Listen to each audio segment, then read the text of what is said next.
Today, I'm going to share with you one of my favorite stories of this season that comes from the Irish tradition. Now, storytelling is very, very much part of Irish culture. We love to tell stories, we love to hear stories, and every storyteller brings some of their own unique personality to every story that they share. And so, the story I'm going to share with you today is the story of Stingy Jack.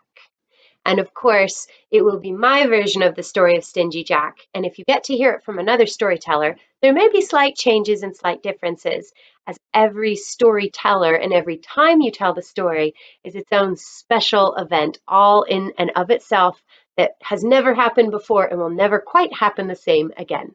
So pull up a spot on the carpet and listen to the story of Stingy Jack.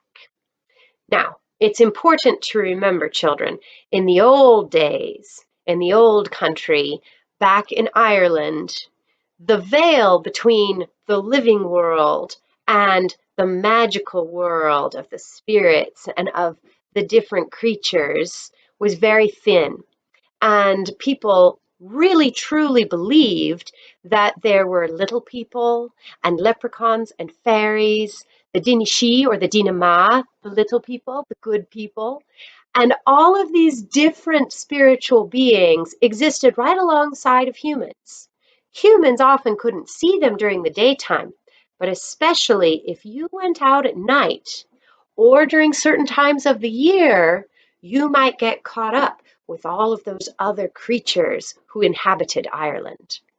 Now, these were believed to be actual spiritual beings who could cross over into the human world, and humans could end up in their world. Tir na Nog is one of the special places that was believed not just as like a magical kind of place, but as a physical place that humans could accidentally end up. So a person would definitely never take a nap in a fairy ring because you might upset the fairies. And fairies are very mischievous about finding their punishments for people. Sometimes they might take a liking to you. They might bring you wealth and riches. And other times they might get offended by you and they might find some terrible, horrible punishment. So in the story that I'm going to tell today, we have Stingy Jack, a human, who interacts with some of the spiritual characters in our stories and ends up being a bit of a unique and interesting character himself. So, a couple things to know, a couple words. Stingy is a word that means that you don't give and you're not very generous. So, if somebody asks to share something, you might say, "No, I'm not sharing with you," if you're a stingy person. Another word that you'll need to know for our story is purgatory. Purgatory is a belief that after a person dies and before they go to heaven, there's kind of an in-between place, purgatory. And if you pray for the souls in purgatory, you can help them get to heaven. And it's a place that is neither good nor bad. It's kind of an in-between place for people who are not terrible, terrible humans, but might need to make amends for the occasional mistake that they made in life. So as we go on our story, we are going to be talking a little bit about how we end up with all these carved pumpkins. Where are all of these jack-o'-lanterns coming from in our modern Halloween history? Well, settle on up because here's a story. Fado, fado. So long, long ago, it era in Ireland, there was a man named Stingy Jack. Now, Stingy Jack was a very clever man, occasionally got into a bit of mischief here and there, and this is the story of what happened when sometimes he was a little too clever for his own good. Stingy Jack was a-walking one day when he came upon a crossroads.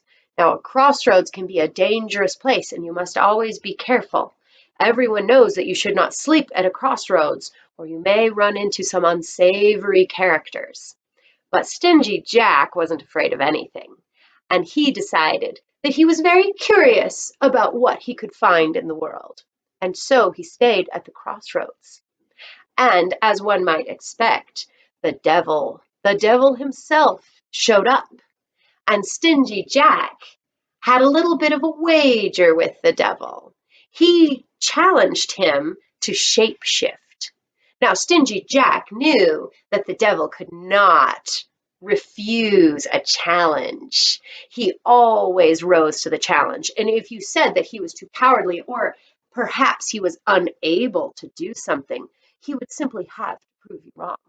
And so he challenged the devil to see how small he could make himself, to see if he could camouflage himself into something, oh, say, as tiny as a coin. I don't think you could do it. I'm sure you are not powerful enough to do that. Well, of course, the devil had to prove that he could. And so he changed himself into a coin. Very quickly, Jack scooped up the counterfeit coin and he added it to a silver coin of his own and put it in his pocket. Because that silver coin had been blessed, you see, and because it was next to the counterfeit coin of the devil, he could not change back into his powerful devil form. And so Jack put the devil in his pocket, and he continued to walk around for an entire year before he took that coin out from his pocket. Now, after a year, he did determine that perhaps he should let the devil free, as the devil could not possibly be feeling very kind and generous towards Stingy Jack at this point. So Jack determined that he would maybe try another trick, because he certainly didn't want the devil to be able to get any punishments on Jack. So he allowed the two coins, the silver coin that had been blessed and the one that was the pretend coin that the devil had camouflaged himself as, and he allowed the devil to transform back. Now, of course, the devil was fit to be tied.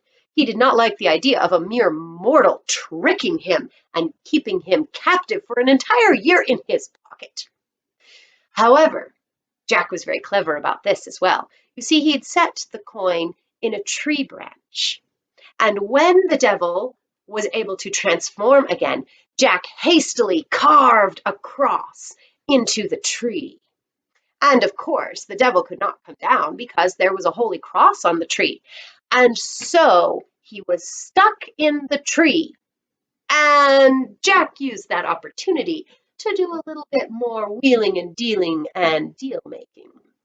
He got the devil to promise that if Jack allowed him down out of the tree, that he would not punish Jack. And that in fact he would do nothing to harm Jack in any way, shape, or form at that moment or in the future. Jack negotiated to get himself out of trouble scot-free.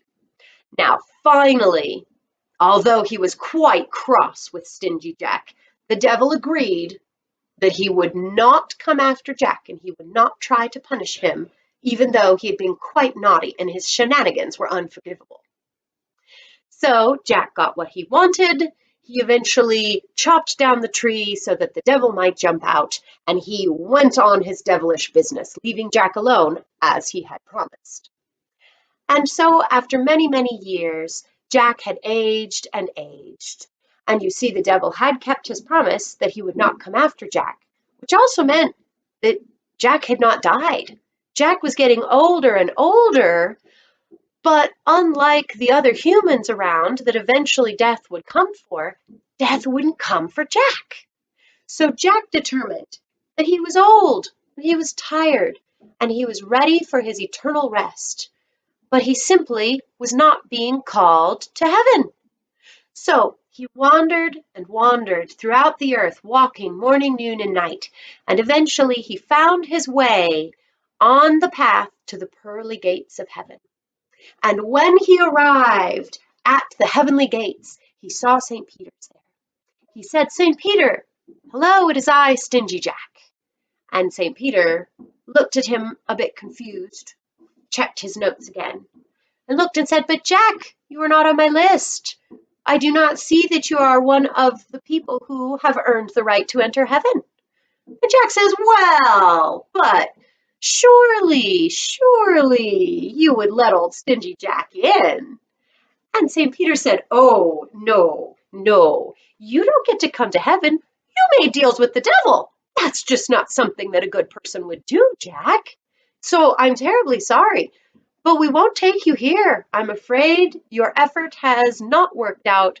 You will simply have to leave or sit in front of the gates forever. This just wasn't going to work for Jack. So Jack decided, fine, if they won't take me here, I'll go the other direction. So Jack continued to walk and walk and walk until he finally found the path that took him all the way down to a different set of gates. And it was here that Jack banged on the door and said, "Hey, you! It's me, Stingy Jack. I am old, I am tired, and I want to take my eternal rest. They won't let me in heaven, so I figured I'd try here." Well, the devil had absolutely no interest in spending any more time around Jack. Absolutely not. I will have nothing to do with you, human. And in fact, you made me promise never to have anything to do with you ever again. So you're not allowed in heaven. You're certainly not allowed here. I guess you'll have to walk the earth for eternity until the end of days. Now, Jack wasn't very happy about this, but it was the natural consequence of his mischief and his trying to trick the devil. And so, to this very day, Stingy Jack continues to walk the earth. In fact, you will often see him in the evening and in the nighttime. You will know it is him because in order to light his way, he carves out an old turnip, and in that turnip he will put a candle. And as Jack continues around the earth, he has begun gathering up all of the souls who are lost and all the souls who are looking for their own eternal slumber, and he will guide them to purgatory, where they may make amends for their poor choices in life and find their way into heaven. Jack is hoping that maybe if he continues to do such good work, that eventually heaven will let him in. Or at least maybe he'll be able to go to purgatory himself and continue to make amends for his poor choices. So as Jack continues around the earth, walking the surface of the earth as he has for thousands of years, you will often see him carrying his lantern. And so people refer to him as Jack of the Lantern, or Jack-o'-lantern for short. Now, jack-o'-lanterns were made out of turnips or gourds or basically any other fruit with a hard shell that you could find. But when American Irish people looked around to find something with which they could carve their jack-o'-lanterns, they found that in the United States there are these big, wonderful, bright, festive orange fruits called pumpkins. And you can carve all manner of fantastic jack-o'-lanterns using pumpkins. And then you simply put your candle inside, light it, and you may light the way just as Stingy Jack or Jack-o'-the-Lantern continues to do. So there you have the story of Stingy Jack and how we end up with jack-o'-lanterns being used in the United States. It is a reminder of ancient stories that have come to us from cultures far and wide, and a good example of how in the United States we have celebrations that come from all sorts of different cultures and belief systems around the world. So one of the great things about living in the United States is that we get to learn about and see the celebrations of many, many different peoples from different areas, from different time periods. So happy Halloween. So Iha hauna hanigwit is how you would say that in Irish. Iha hauna hanigwit is how I would say happy Halloween to you. So Iha hauna hanigwit. Slán.